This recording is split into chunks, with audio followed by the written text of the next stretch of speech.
Voilà, bonjour à tous. Donc, Baruch Hashem, on a terminé aujourd'hui le premier pérec de Masechet Sota.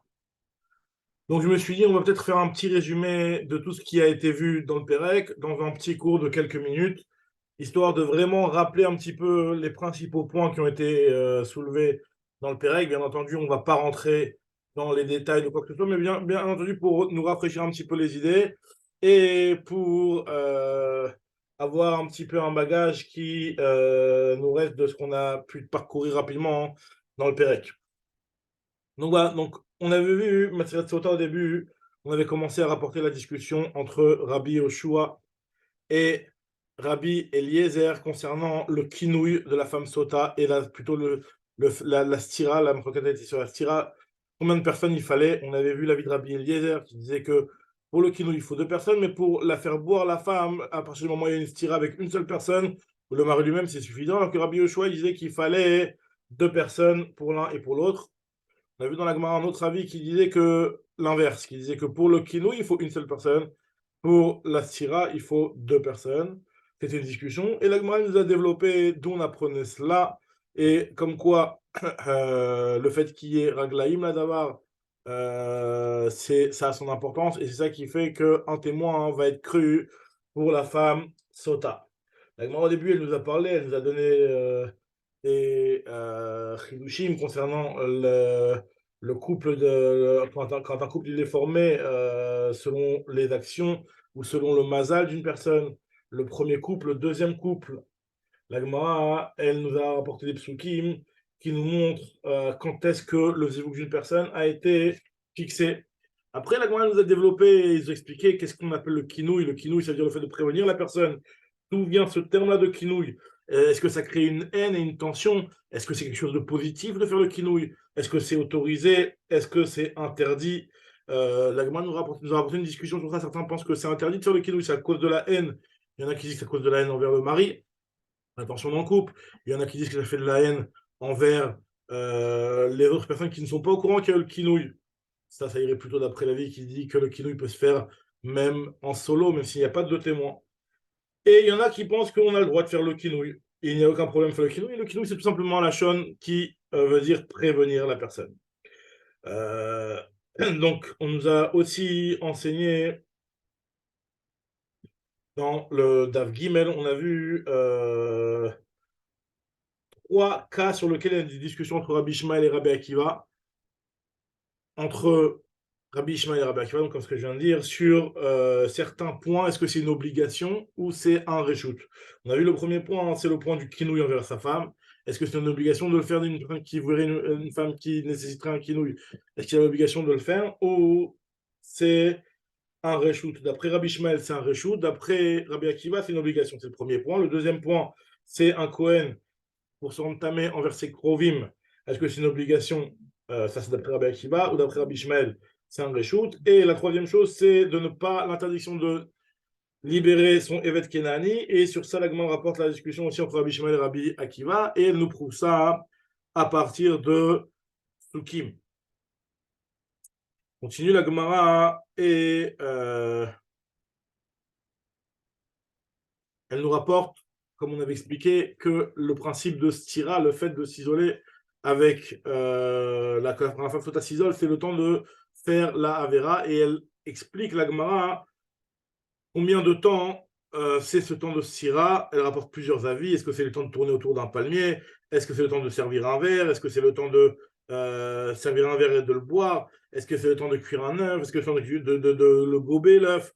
Est-ce que c'est le temps de faire trois œufs? Euh, ou est-ce que c'est le temps d'attacher un fil et l'agma ou le temps de mettre sa main dans un sac pour récupérer un morceau de pain ou le temps d'enlever quelque chose qui serait bloqué entre les dents?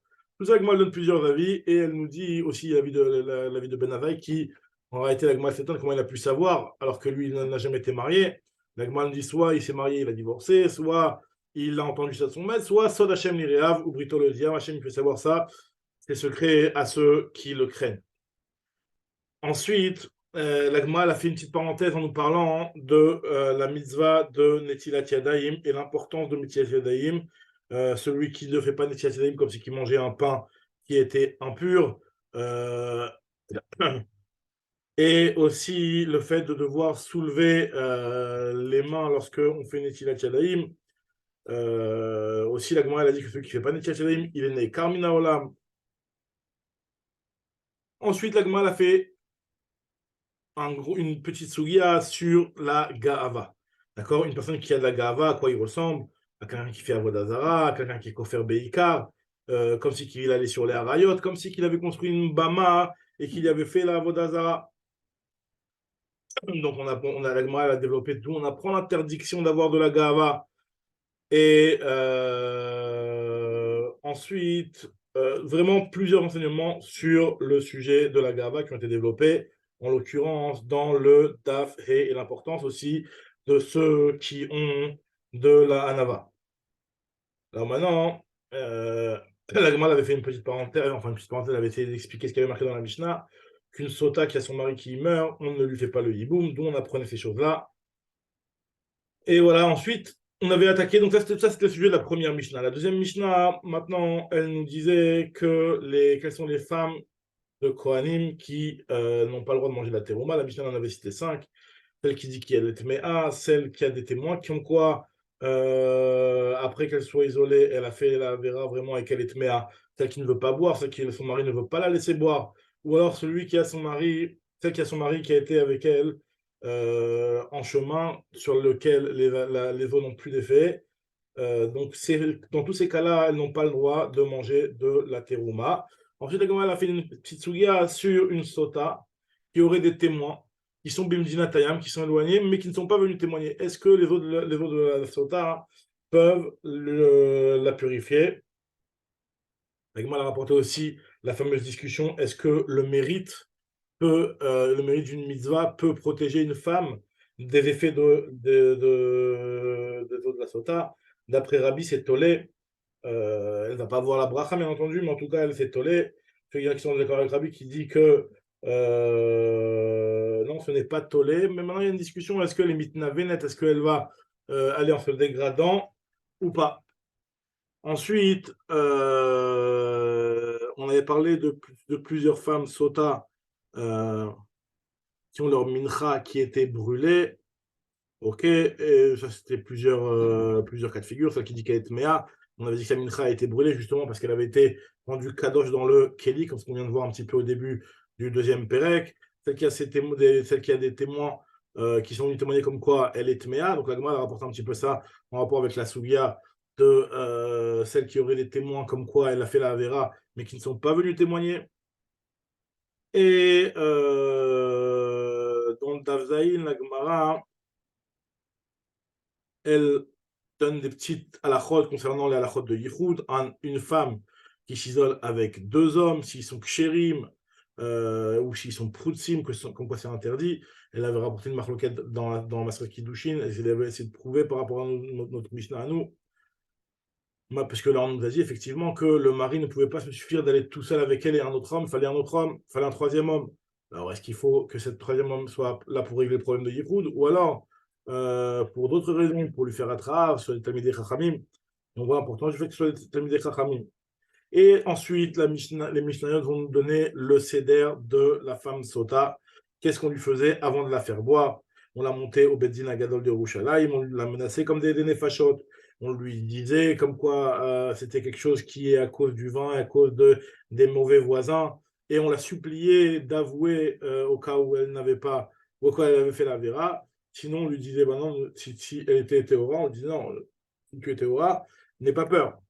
En tout cas, quoi qu'il arrive, si la femme elle était Méa, elle perdait sa ketouba, elle écrivait un shovar dans les endroits où on n'écrivait pas de ketouba, dans les endroits où on écrivait une ketouba, il n'y a pas besoin d'écrire de shovar, comme ça la Gemara elle développe. Si elle était habillée en blanc, on l'habillait en noir, on faisait tout pour la mochir, on lui enlevait ses bijoux pour la rendre le plus moche possible, et on a amené une corde égyptienne, c'est-à-dire une corde qui est faite à base de palmier pour attacher son vêtement, puisqu'on lui tirait son vêtement, on lui déchirait sa coiffe, à part d'après Rabbi Yehuda, si jamais elle a, comme ce que nous dit la Mishnah, Libanae ou Seharanae, elle avait des beaux cheveux ou un beau cœur, c'est-à-dire qu'elle avait, ça pouvait éveiller de la Tava. Et donc, voilà, c'est ce qu'on faisait. Et finalement, on lui disait des choses qui n'étaient pas à dire, et on nous raconte qu'en fait, ça fait référence à l'histoire de Yehuda et de Reuven qui ont avoué leur faute. Et la Gemara rapporte des sources dont on sait qu'ils ont avoué, et comme quoi Reuven se serait inspiré de Yehuda pour avouer sa faute. Maintenant, la femme, on la faisait marcher en long et en large pour essayer de la fatiguer, pour essayer de l'épuiser, pour l'épuiser même moralement, pour qu'elle avoue. Ensuite, la Gemara dans le Dafret, elle vient nous expliquer et nous dire que on ne faisait pas boire deux sototes en même temps. La Gemara essaie de donner plusieurs raisons par rapport à ça. Est-ce que c'est par rapport au fait que elle va s'enorgueillir sur l'autre, ou alors Stam c'est une Akatu, et aussi à cause du problème de Enotim Misvot Ravilot Ravilot. On ne fait pas des Misvot ensemble. En tout cas, le problème de Misvot Ravilot Ravilot n'existait pas si c'était deux femmes avec deux Kohanim différents. Ensuite, la Gemara a un petit peu essayé de développer et de voir est-ce qu'il y a une crainte de Hir'ur Avera lorsque la femme est en état amoché, justement. Euh, et le rapport entre notre Sugia et la fameuse Mishnah qui parle de lors de la condamnation à mort d'un homme ou d'une femme qui doivent être nus, est-ce qu'on leur couvrait les parties ou pas? Et lorsqu'on fait la skila d'une femme, d'après Rabbi Yehuda, par exemple, on la faisait nue et on la recouvrait seulement devant et derrière, pas comme un homme qui est couvert juste devant. D'après Rabbanan, elle n'était pas, on ne faisait pas ce qu'il a nu, et la Gemara disait que c'était finalement une contradiction avec les avis de Rabbi Yehuda et de Rabbanan, tels qu'ils ont été dit concernant la halakha de la sota.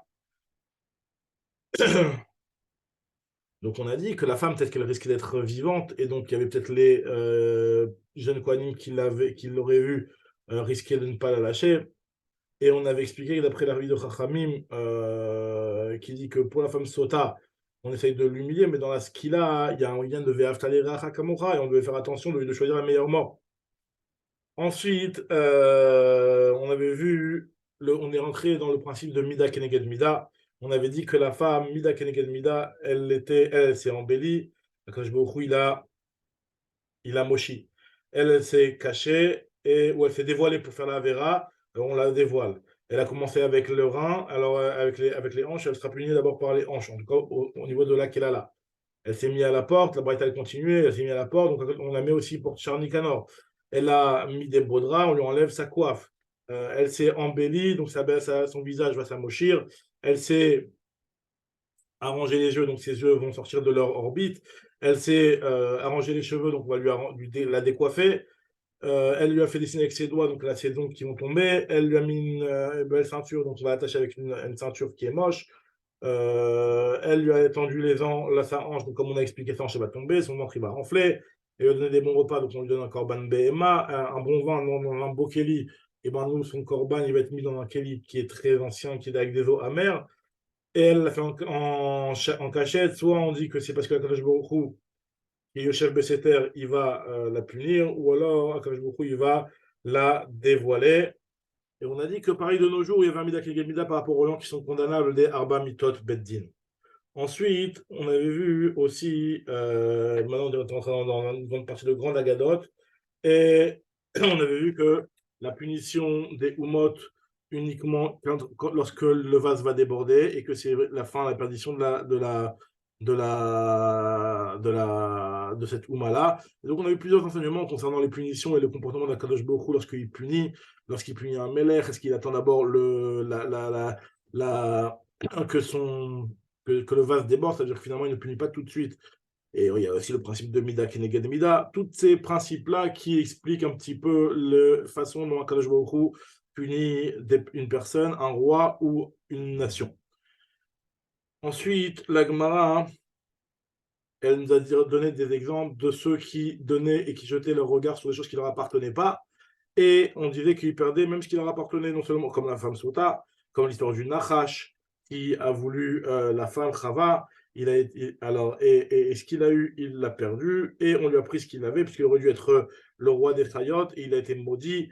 Au lieu d'être debout, il rampe sur le sol, et il mange, au lieu de manger des bons repas comme les hommes, il mange de la poussière, et il est la haine que la femme a pour lui. On a aussi Caïn. Caïn aussi, il a voulu quelque chose qui ne lui appartenait pas, puisqu'il a voulu la jumelle de Evel, et il a été exilé, il a tout perdu. Korach aussi la même chose, Bilaam, Doeg aussi, nous dit la Gemara, et Gechazi, Doeg, Achitophel, Gechazi, Avshalom, Adoniya et Haman. Donc ça, ce sont les 12 cas qui ont convoité quelque chose qui leur appartenait pas, ils ont tout perdu. Maintenant, la Gemara, elle est rentrée dans le Mida Keneged Mida envers Avshalom et Shimshon. Avshalom, lui qui a suivi ses yeux, il a ses yeux qui ont été crevés. Avshalom, par rapport à ses cheveux. Alors la Gemara rentre dans l'histoire de Avshalom, d'abord de Shimshon, et l'histoire de Shimshon et de Lila.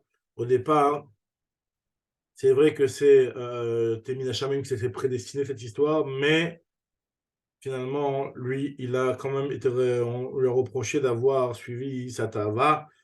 Maintenant, l'Agma a développé tous les psukim de Shimshon pendant une longue sugia. Et comme quoi Shimshon, finalement, lui, il c'était quand même un tzaddik, puisque pendant 20 ans, il a jugé, il était chauffette du Ham Israël, il n'a rien demandé. Il y a marqué que l'homme était Dan Kaviem Sheba Shamaim. Le nom de Shimshon, ça fait référence au Shem d'Akadosh Baruch Hu. Est-ce que c'est vraiment le Shem d'Akadosh Baruch Hu ou pas? On peut l'effacer dans l'eau, il n'y a pas de problème. Shemesh Umagen, on a dit que ça faisait référence au nom d'Akadosh Baruch Hu. Maintenant, on avait vu aussi qu'il y avait cinq personnages ou 5 choses qui ont été créées en ressemblance avec Akadosh Baruch Hu. Shimshon, il avait une force qui était pratiquement surhumaine. Shaoul, il avait un tsavar, un coup, alors on avait dit que c'était sa taille et sa grandeur, sa prestance peut-être. Avshalom, il avait des cheveux qui étaient extraordinaires. Tzidkiyahu, il avait des beaux yeux qui étaient extraordinaires. Asa, il avait des pieds. Donc, il a été puni. Tous ces personnages-là ont été punis de par leurs choses exceptionnelles. Maintenant, on avait vu, on avait fait une petite parenthèse avec l'histoire de Timnat. Que Shimshon il est parti à Timnat, et on a vu l'histoire de Yehuda à Timnat.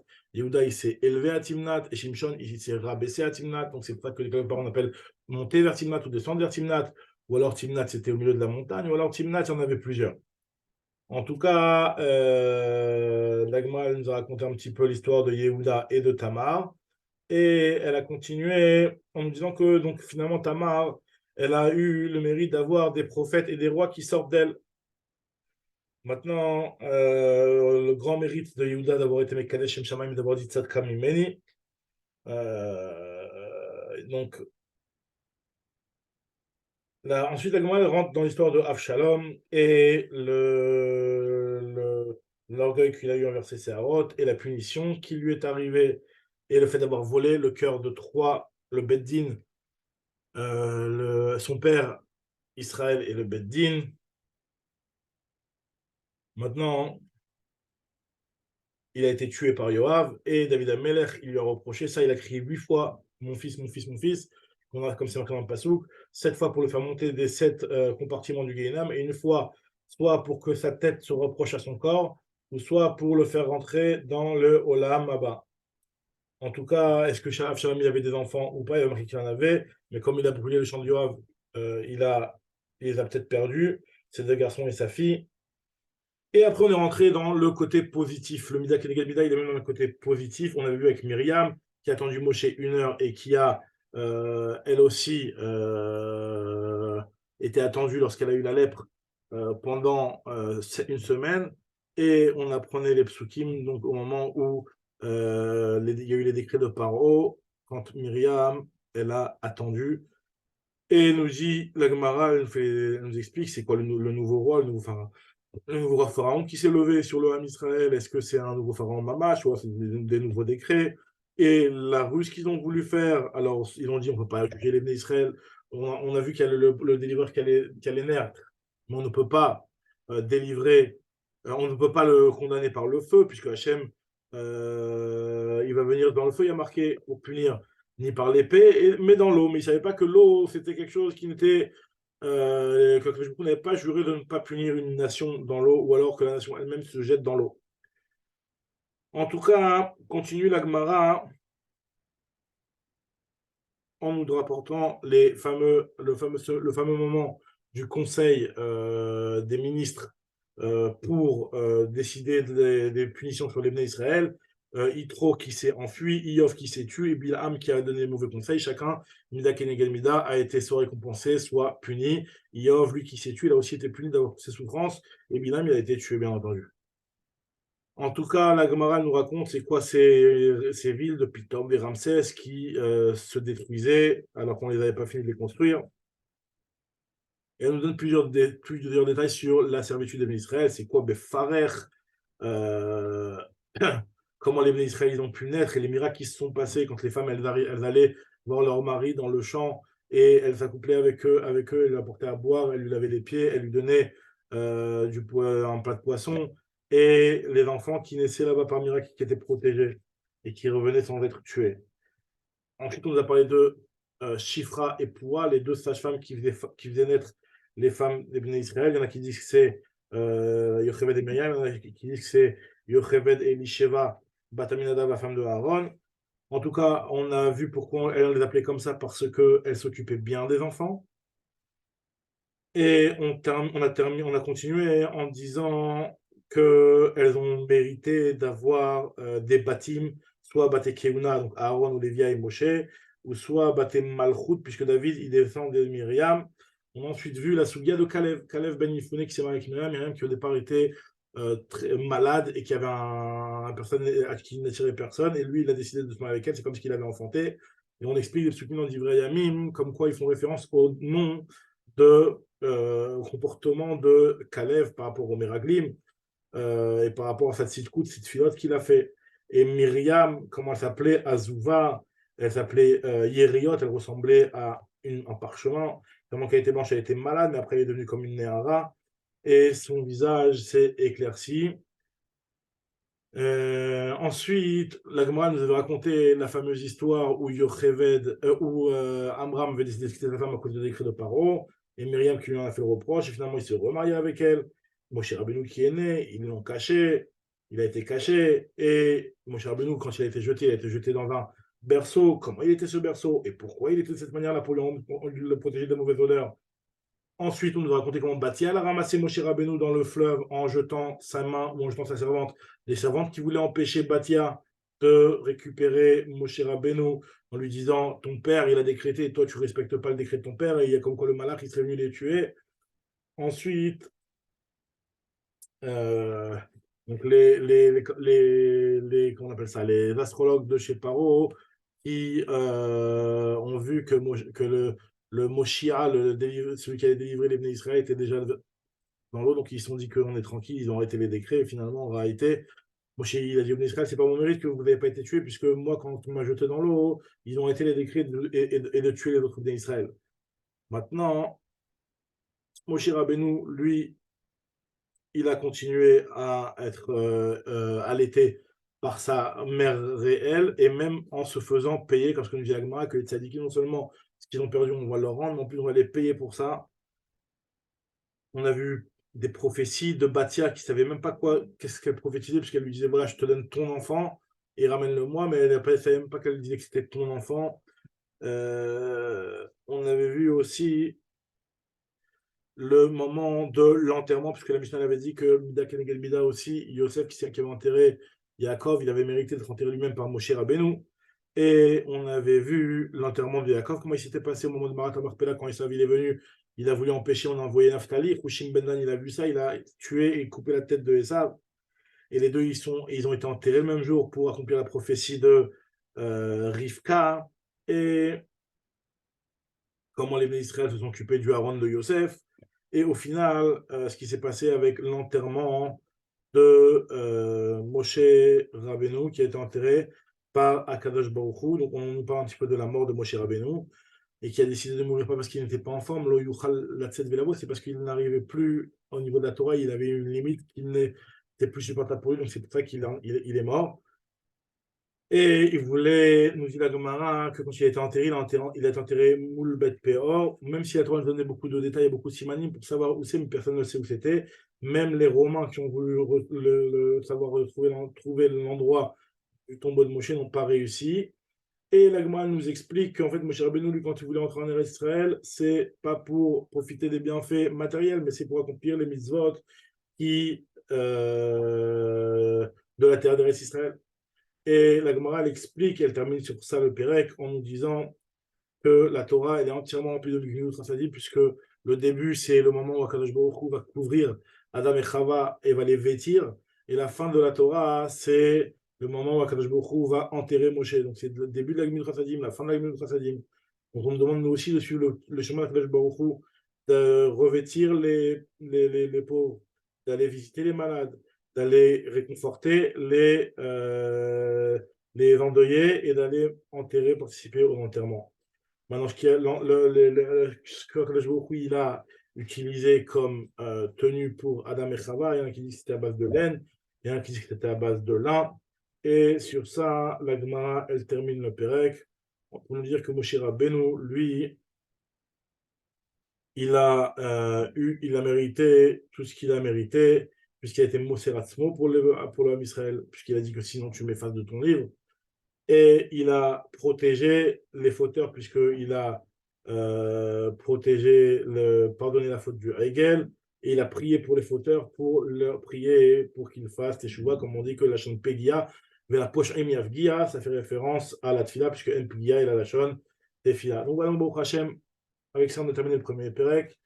Donc, dites-moi si ce format vous intéresse de faire un petit résumé comme ça, rapide, vraiment, vous avez vu, c'est vraiment très rapide du Pérec, peut-être à la fin de chaque Pérec, peut-être de temps en temps comme ça, pour un petit peu se rafraîchir les idées sur ce qui a été étudié. Donc, à très bientôt et donnez-moi un petit peu des retours sur ce que vous pensez de ce format-là.